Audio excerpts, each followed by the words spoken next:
নমস্কার বন্ধুরা, আমি অর্পিতা কামিলা আপনাদের সবাইকে স্বাগত জানাই। বাঙালির একটি প্রিয় উৎসব তা হলো পৌষ পার্বণ। আর এই পৌষ পার্বণে আমাদের বাঁকুড়া তথা পুরুলিয়া, মেদিনীপুরে দারুণ সব পিঠে পুলি হয়। তার মধ্যে অন্যতম হচ্ছে পুর পিঠে। আর পুর পিঠে লাগে এই নারকেলের পুর। এই রেসিপি আমি অনেকবার দেখিয়েছি, তাই নারকেলের পুর বিষয়ে বেশি কিছু বললাম না। আর এখানে আমি কড়াই আর বাটি নিয়ে চালের গুঁড়োর সাথে কতটা জল দেব সেই মাপটা আপনাদের বুঝিয়ে দিচ্ছি। দেখুন, এই যে বাটিটা, এই বাটির যদি আমি এক বাটি চালের গুঁড়ো নিই, এই যে চালের গুঁড়ো বাজার থেকে কেনা, অবভিয়াসলি কেনাই হবে কারণ আমি এখন কলকাতায় আছি। আর এটা নারকেলের পুর, ওই যে যখন দেখালাম যে ভিডিওতে। আর এটা হচ্ছে ক্ষীরের পুর। এখানে আমি কয়েকটা কালাকাঁদ কিনে নিয়েছি, সেটা দিয়ে ক্ষীরের পুর বানাবো। এবারে জলের মাপটা বুঝে নিন। এই দেখুন, এখানে আমি 2 বাটি পরিমাণ জল দিলাম। আর 2 বাটি জলের জন্য 1 বাটি চালের গুঁড়ো লাগবে। আর কলকাতাতে বাজারে গোবিন্দভোগ চালের গুঁড়ো কিনতে পাওয়া যায়। জলটা আমি কড়াইয়ের মধ্যে দিয়ে স্বাদ মতো লবণ দিয়ে দেবো। তারপর জলটা যখন ফুটে উঠবে তখন অল্প অল্প করে চালের গুঁড়ো মিশিয়ে নেব। মিশিয়ে নিয়ে তারপরে ভালোভাবে নেড়েচেড়ে নেব। 2-3 মিনিট নেড়েচেড়ে নেওয়ার পরেই এটা কড়াইয়ের থেকে আস্তে আস্তে ছেড়ে আসবে। তারপর গ্যাসটা অফ করে দেব। এই পর্যায়ে এটাকে ঢেকে রেখে দেবো প্রায় মিনিট 5। তারপর এটা ভালোভাবে সেদ্ধ হয়ে যাবে। 5 মিনিট পর ফিরে এলাম।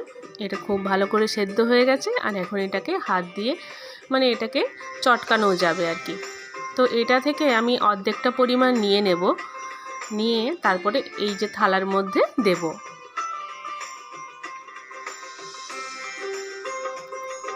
এটাকে ভালো করে চটকে নেব, দিয়ে গোল গোল গোল্লা বানিয়ে নেব, যেমন করে লেচি কেটে নেয় না সেরকম। তারপরে এইরকমভাবে একটা একটা করে বাটি বানিয়ে নিতে হবে। এই দেখুন, সাইডে আমি একটা বাটিতে জল রেখেছি। ওই জল হাত করে করে বাটিটা বানিয়ে নিয়ে তার মধ্যে পুর ভরে দেব। এই যে এটা 3 রকম হচ্ছে তারার মতো, 3টে পাপড়ি আছে, এটা হচ্ছে নারকেলের পুর।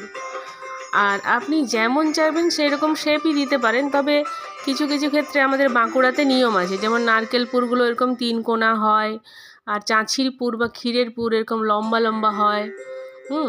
তারপর আবার তিলের পুর হয়, সেটা আবার দেখতে তিলের মতো হবে।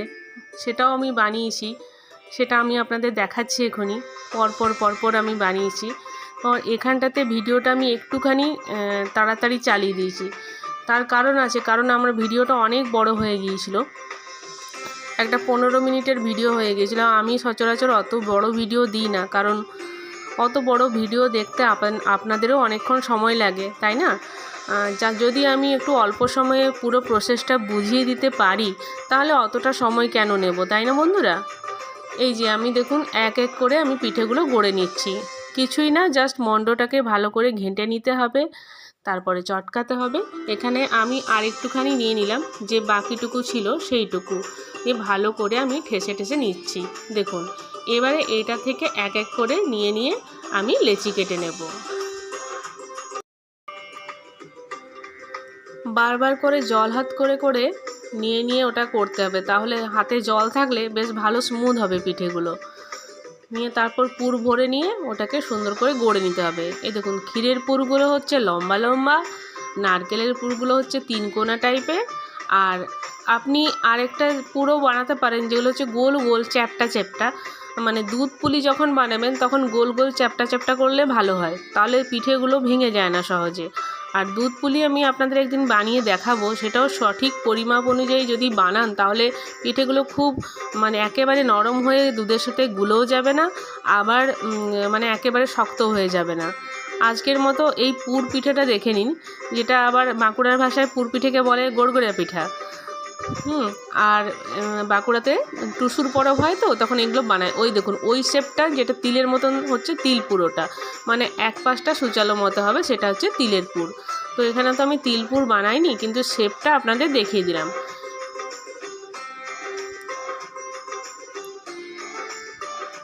এই যে এক পাশটা সুচালো মতো হবে, সেটা হচ্ছে তিলপুরের শেপ।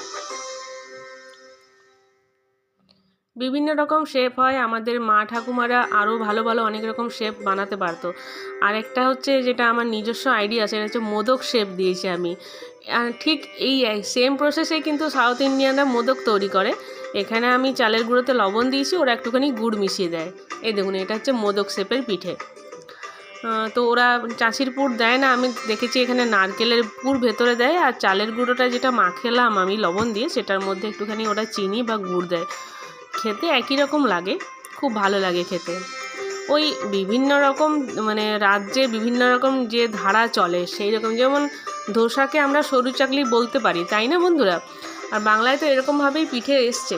এই দেখুন এখানে আমি একটা পাত্র নিলাম, তার ভেতরে জল দিয়েছি ওই হাফ মগ পরিমাণ, তারপরে একটা ঝাঁঝরি দিয়েছি, ঝাঁঝরির ওপরে এই পিঠেগুলো সাজিয়ে দিলাম। তারপর এটাকে ফুল ফ্লেমে রেখে দেবো প্রায় 10 মিনিট। 10 মিনিট পর এটা নিশ্চয়ই হয়ে যাবে। যদি তখনও যদি দেখেন না হয়েছে তাহলে আর একটুখানি ভাপিয়ে নেবেন। আর কিভাবে বুঝবেন এটা হয়ে গেছে সেটা আমি আগের দিন বলেছিলাম। এরকমভাবে হাত দিয়ে দিয়ে দেখতে হবে। যদি দেখেন যে আপনি চাপ দিচ্ছেন আবার পূর্বাবস্থায় ফিরে আসছে পিঠেগুলো, তার মানে এটা হয়ে গেছে। আর যদি হাতে লেগে যায় তার মানে হয়নি, আরও খানিকক্ষণ ঢেকে রাখবেন। এটা হয়নি তার মানে আর খানিকক্ষণ আমাকে ঢেকে রাখতে হবে। বুঝতে পারছেন বন্ধুরা, আমি অতখানি এখনও একবারে এক্সপার্ট বা মাহির হয়ে যায়নি। এই যে এইবারে ফাইনালি হয়েছে, এবারে এটাকে আমি প্লেটিং করব। আর যেহেতু পৌষ পার্বণ বলে কথা, তার জন্য বেশ প্রদীপ দিয়ে সুন্দর একটা মানে পুজো ভাই বানার চেষ্টা করেছি। তাহলে বন্ধুরা, ভিডিওটি ভালো লেগে থাকলে অবশ্যই একটা লাইক করবেন, কমেন্ট তো করতেই হবে আমার আবদার, আর সাবস্ক্রাইব করুন এখনও যদি সাবস্ক্রাইব না করে থাকেন, আর প্রচুর শেয়ার করুন, সবাইকে বলে দিন আমার চ্যানেলটা সাবস্ক্রাইব করতে। আর কি, ভালো থাকুন পৌষ পার্বণে, দেখা হচ্ছে পরের ভিডিওতে।